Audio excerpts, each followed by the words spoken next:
Om Sri Chinmaya Sadgurave Namaha. Hello students, welcome to today's online class. In today's class, I am going to discuss with you about the second part of our on equality SPL textbook. If you observe here,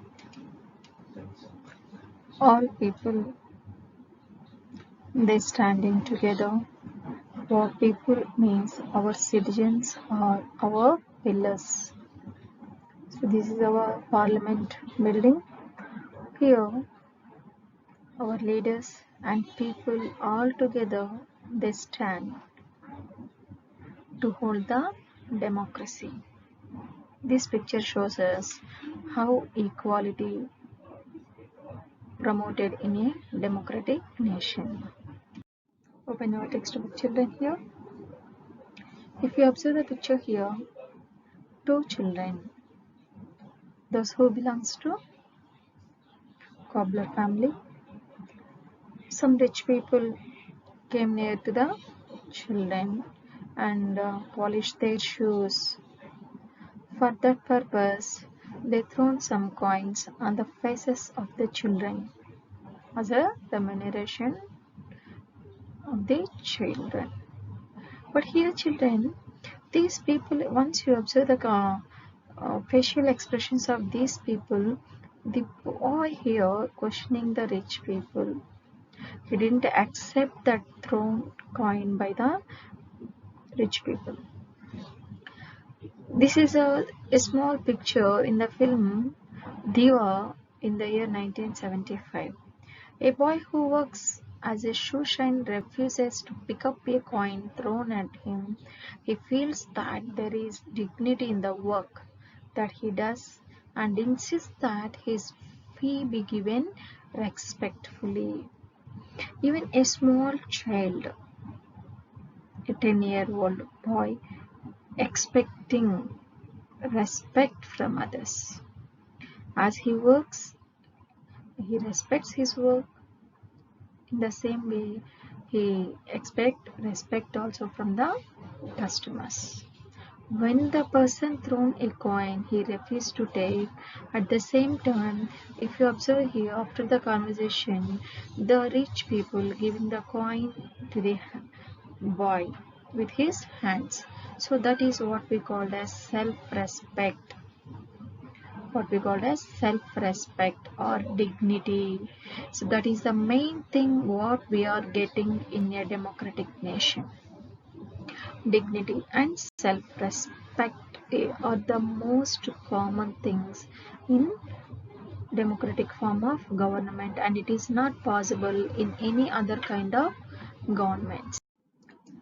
Recognizing dignity, you have understood by now that the caste we are born into, the religion we practice, the class background we come from, whether we are male or female, these are often the things that determine why some people are treated unequally in the society.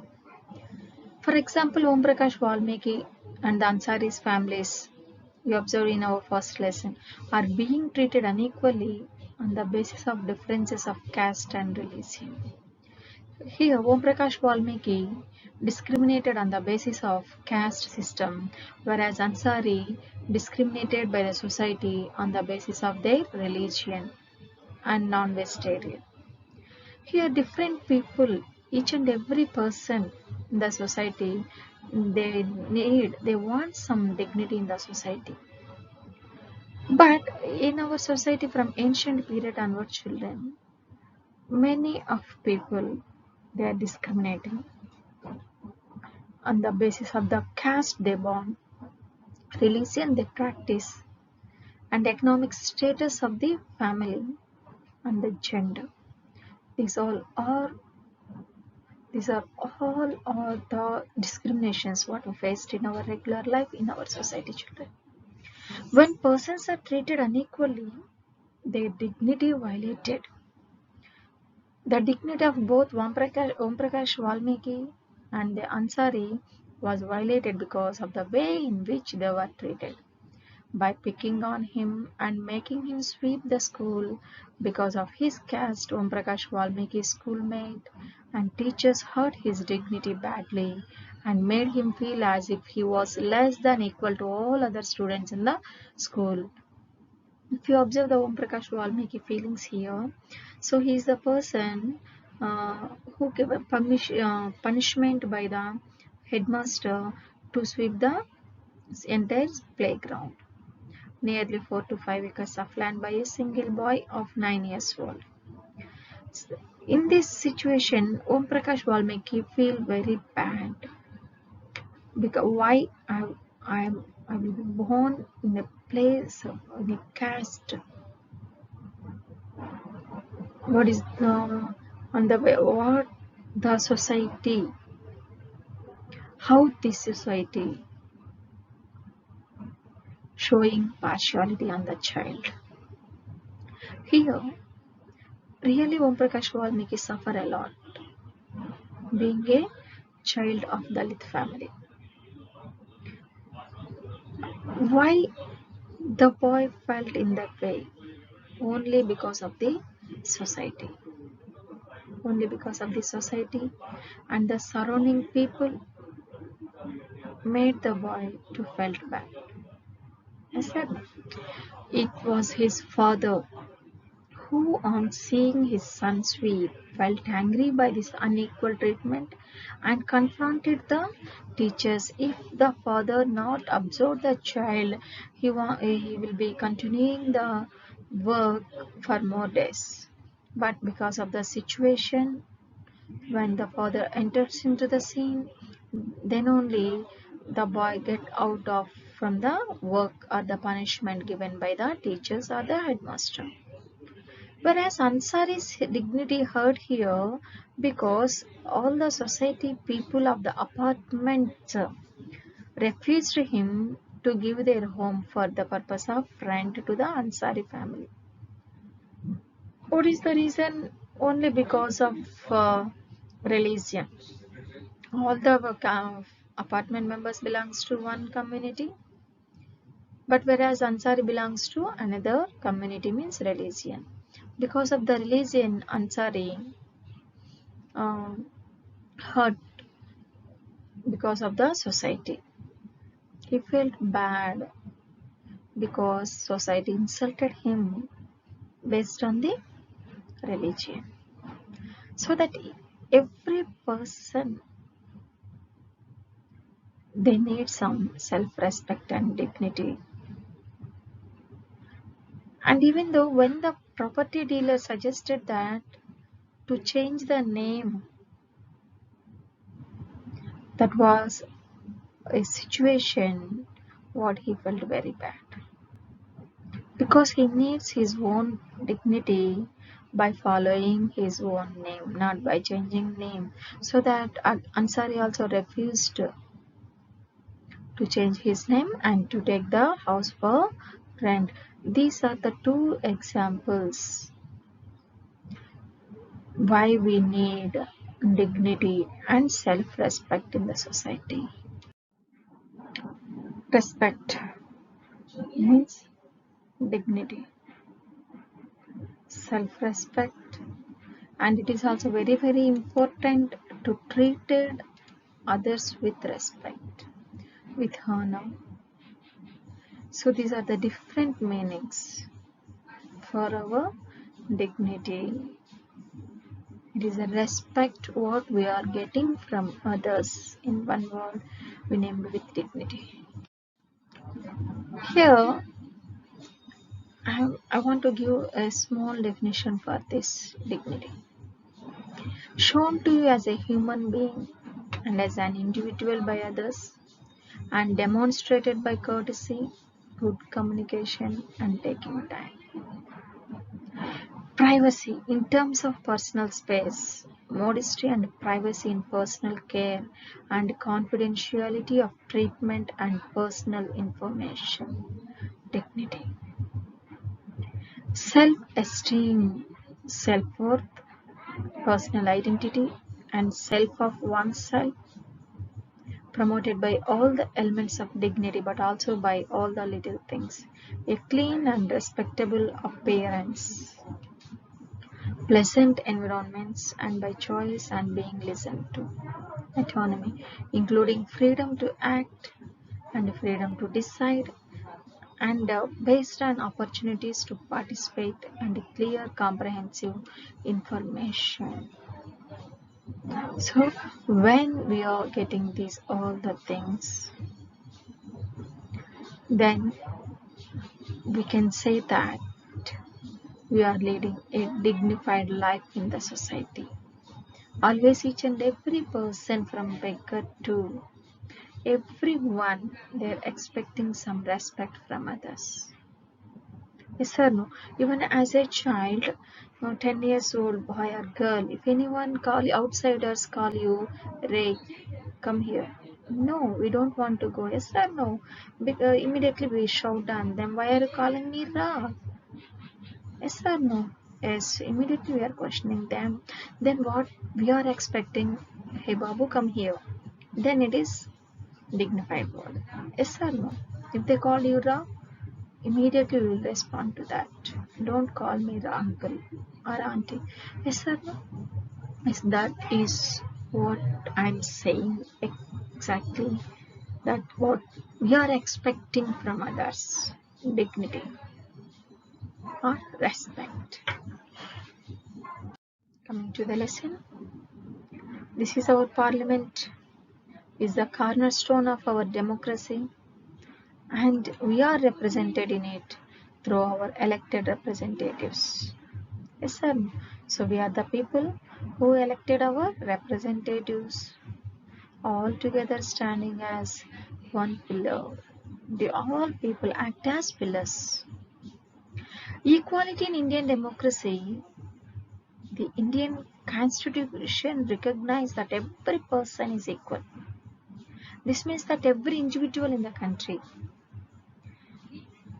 I explain you that at the day of polling in our country, each and every person standing in the same line, maid or the business people or the landlord or the industrialist or homemaker, every person standing in one queue line only to cast our what exactly our constitution gives us equality. All are equal in democratic nation.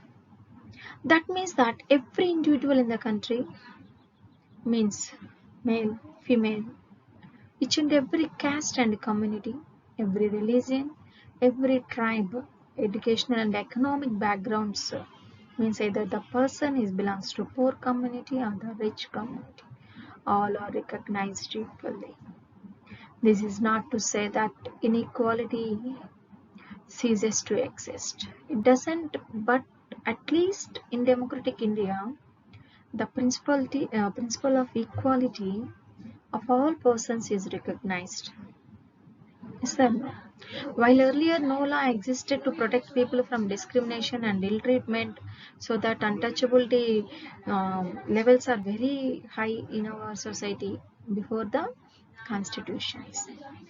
Now, there are several that work to see that people are treated with dignity and as equals. Only it is possible because of our Indian Constitution. Our Indian Constitution guarantees dignity for every citizen, equal priority to all the people, equal opportunities for all the people mentioned in our Indian Constitution, that what we have present, what we are following present, even our parliament, our government, everyone, they must have to follow the constitution of India. What it tells exactly, we have to follow that.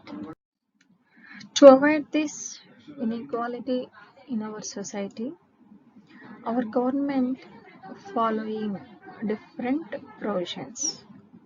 Those are all portions given by our Constitution of India. What are they? We will see now. See here, children. First one, that every person is equal before the law. What this means is that every person from the president of the country to Kanta, a domestic maid, has to obey the same laws. So whatever the law and order applicable for president is the same law and order applicable to Kanta. There is no partiality here. That is what we call as all are equal before the law.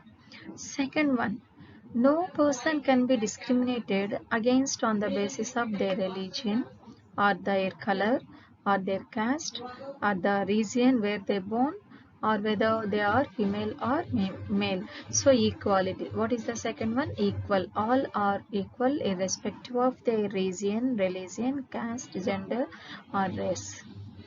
What is the third one?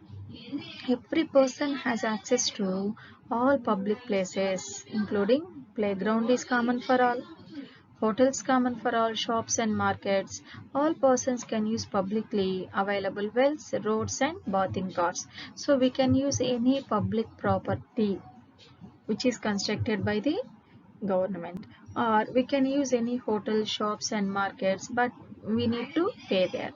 Okay, every public places are access to all the people.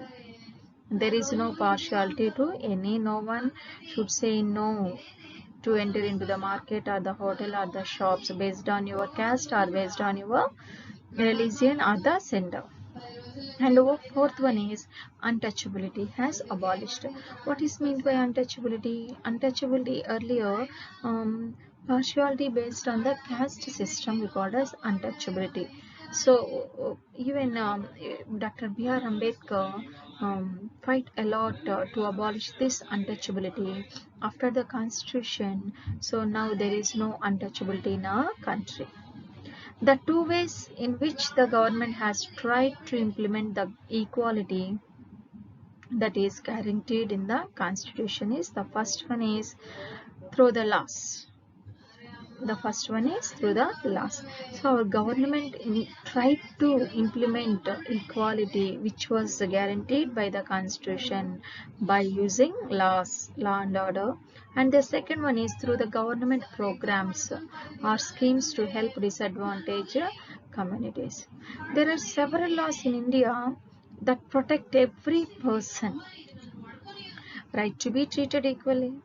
In addition to laws, the government has also set up several schemes to improve the lives of the communities and individuals who have been treated unequally for several centuries.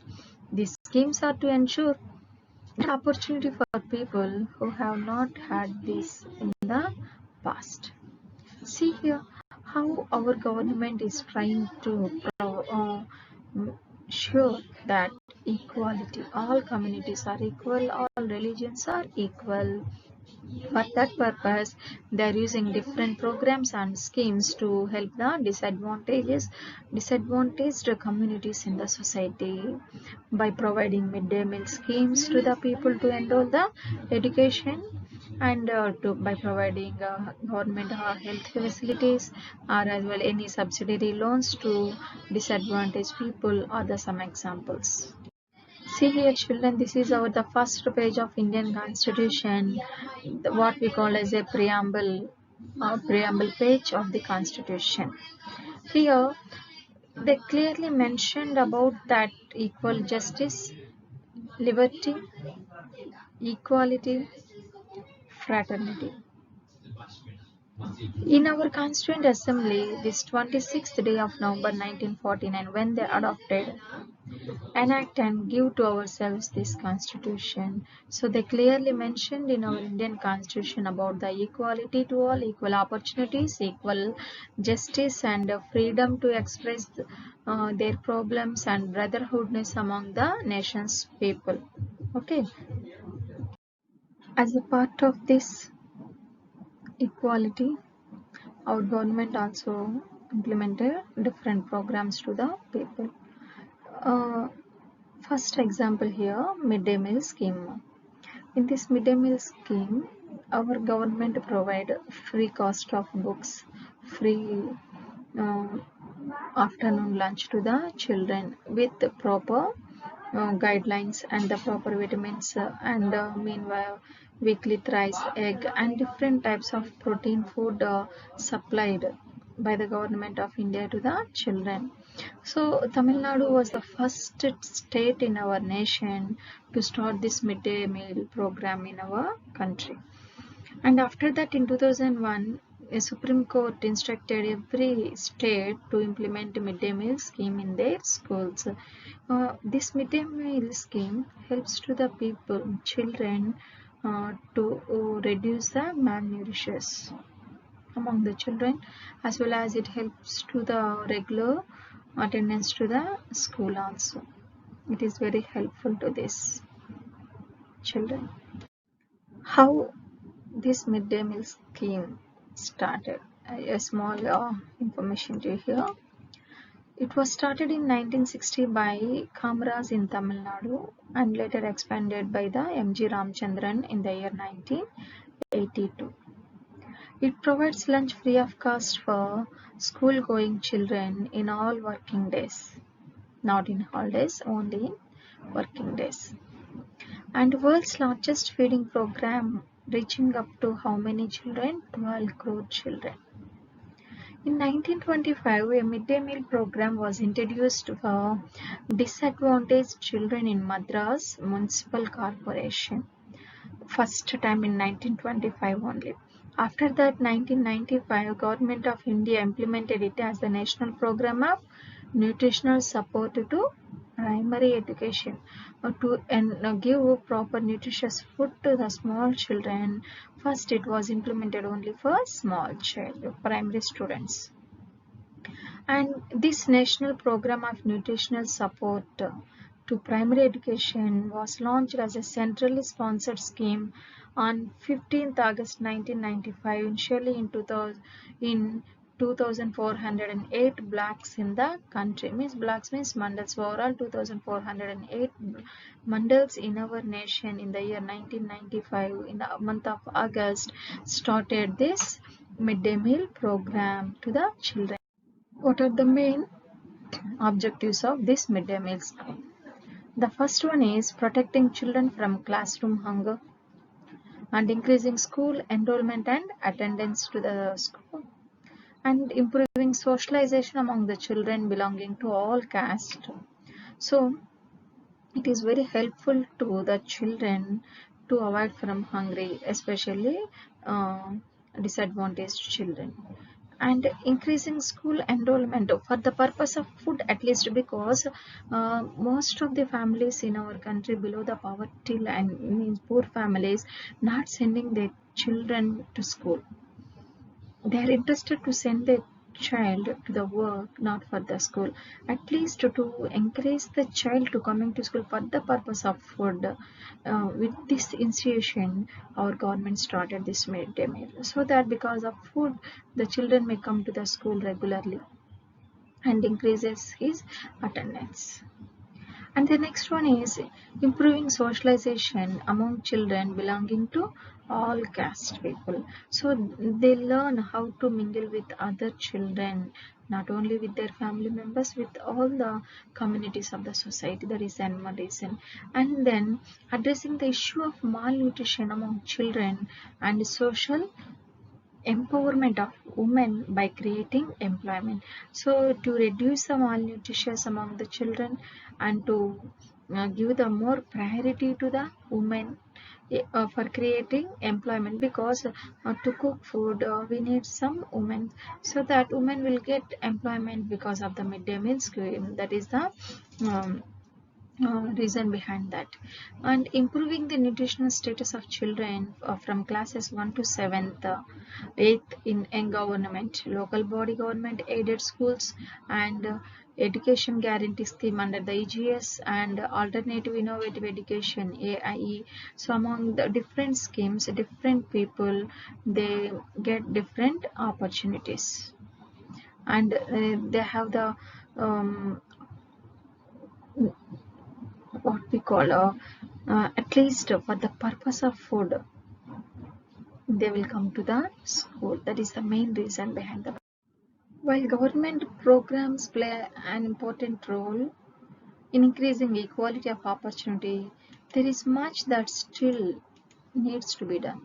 While the midday meal program has helped increase the enrollment and attendance of the poor children in school, there continues to be a big differences in our country between schools that the rich attended and those that of the poor attended. A lot of differences will be there regarding the facilities to the children and different kinds of teaching opportunities used by the schools. Everything, there is a lot of difference.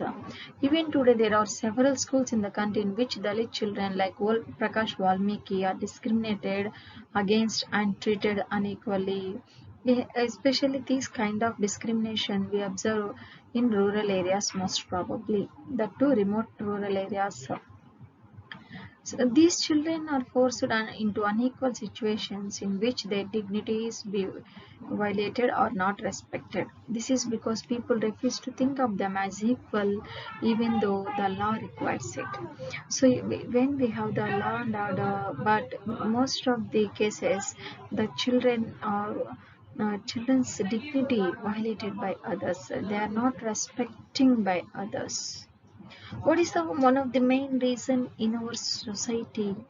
That is only because of their caste or the religion or the economic situation of the children or the families. These are the main causes for inequality in our society.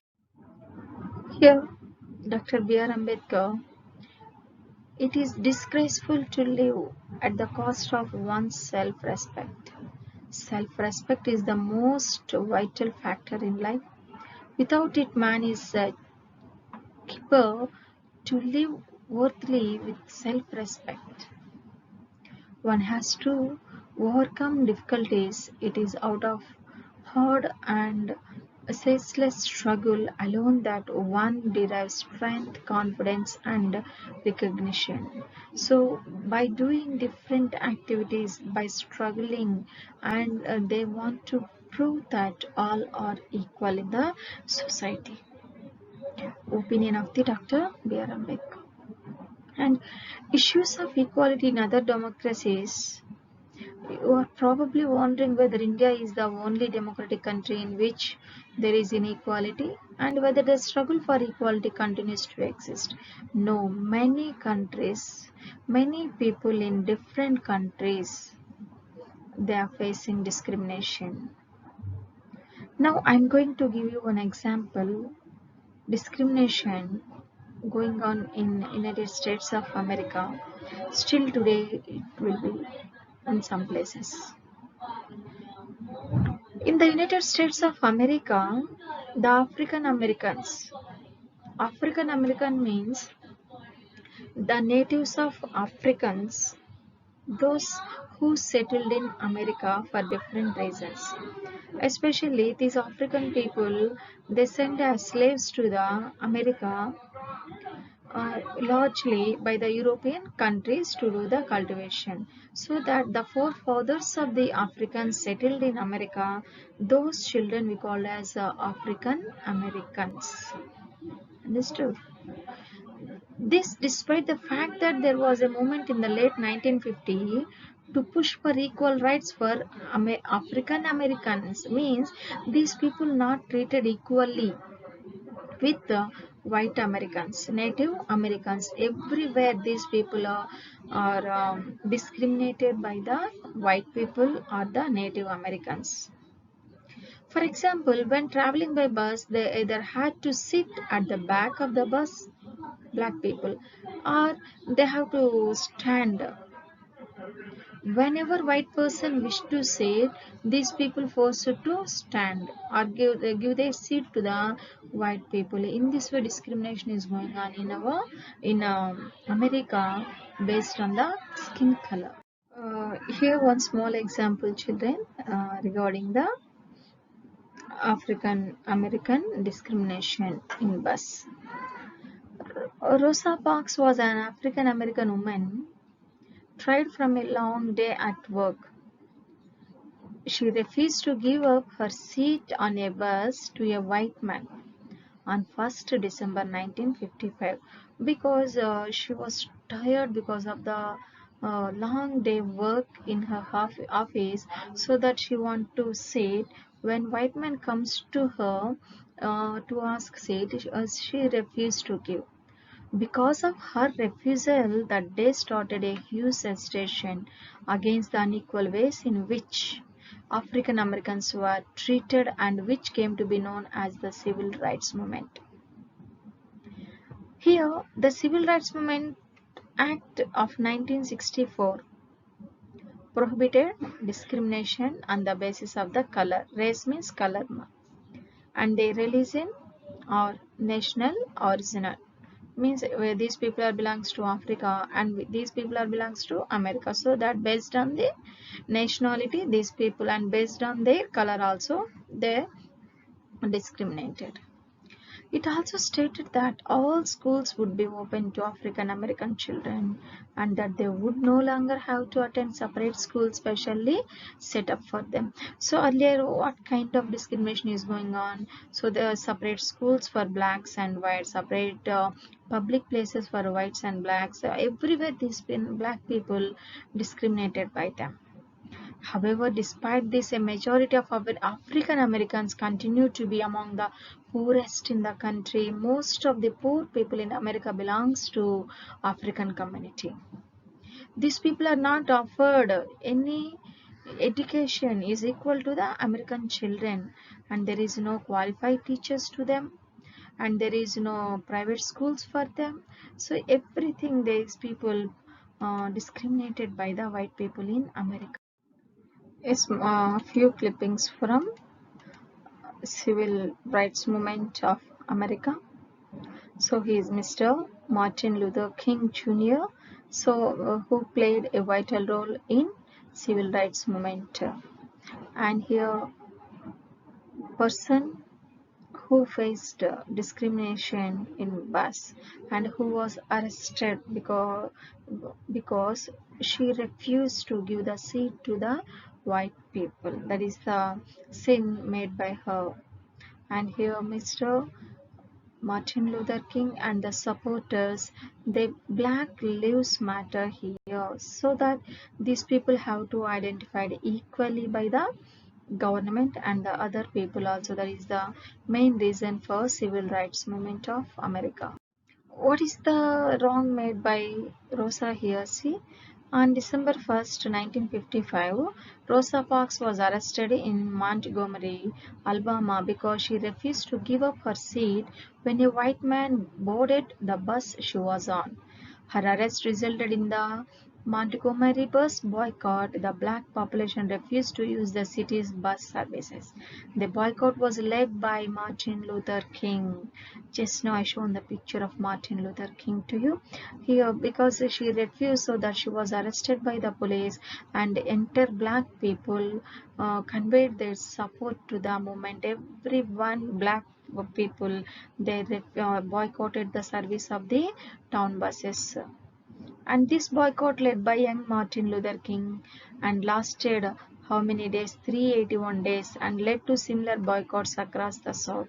In the end, the Supreme Court ruled and segregated bus illegal. So finally they said segregation of the buses for blacks and whites, that conveyed as illegal activity in United States of America, so that many of people means related to the black community, they justified with the civil rights movement of USA. See here, on August 28, 1963, about 250,000 Americans marched to Washington, D.C. to highlight the political and social challenges that African Americans faced. And the march culminated in Martin Luther King Jr. I have a dream speech, a spirited call for racial justice and equality. So these words delivered by Martin Luther King he got a call, spirited call to achieve the equality in America. The march is credited with helping pass the Civil Rights Act 1964 and the Voting Rights Act 1965. Because of this march, because of this assembly, see here, 250,000 Americans, African Americans, they went to the Washington DC place.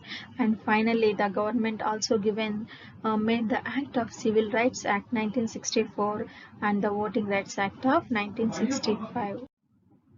And except of Article 15 of the Indian Constitution, what our Indian Constitution ensured that prohibition of discrimination on grounds of religion, race, caste, sex, or place of birth. So prohibition of discrimination, no one discriminated on the grounds of the religion or on the grounds of the caste or the gender or the place of birth, region where they born. Everything is not a matter to us, all are equal. And what they state is the state shall not discriminate against any citizen on grounds of only religion or the race. So our state, neither central government or state government or any government unit or the body, they never shows any discrimination based on this.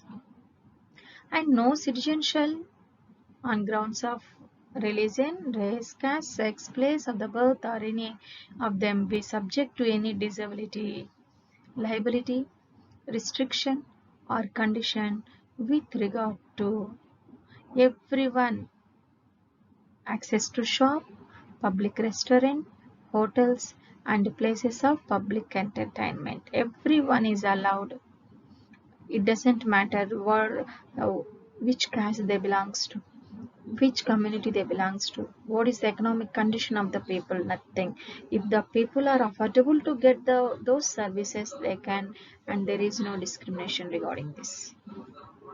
And they can use public wells or the tanks, bathing ghats, roads and places of public resort maintained wholly or partly out of the state funds are dedicated to the use of the general public. Anyone can use the public property without destroying the equality that provided by Constitution of India to us. Even though our country is a democratic nation, but still we are facing some challenges. No country can be described as being completely democracy.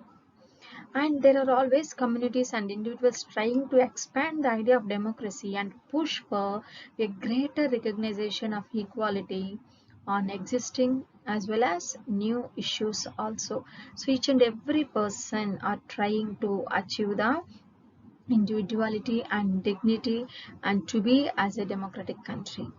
And to central to this struggle for the recognition of all persons as equal and for their dignity to be maintained, so that only in a democratic country each and every person ensure their dignity will be maintained. So in this book, children, you will read about how this issue of equality affects various aspects for our daily lives in democratic India. As you read these chapters, think about whether the equality of all persons and their being able to maintain their dignity is upheld. So, our law and order supporting this, all are equal in our nation, so there is no person can be discriminated on the basis of their religion or the region or the gender or their race or economical status. All are equal, children, so that everyone should work on equality. Everyone must have to give the respect to others, then only we will expect respect from others, isn't it? Yes, respect others, children, automatically will get only respect from others. That is about our lesson on equality, children. In our next class, we are going to another lesson in this social political life. So respect others, children. Stay home and stay healthy. Hari Om. Thank you. Of all persons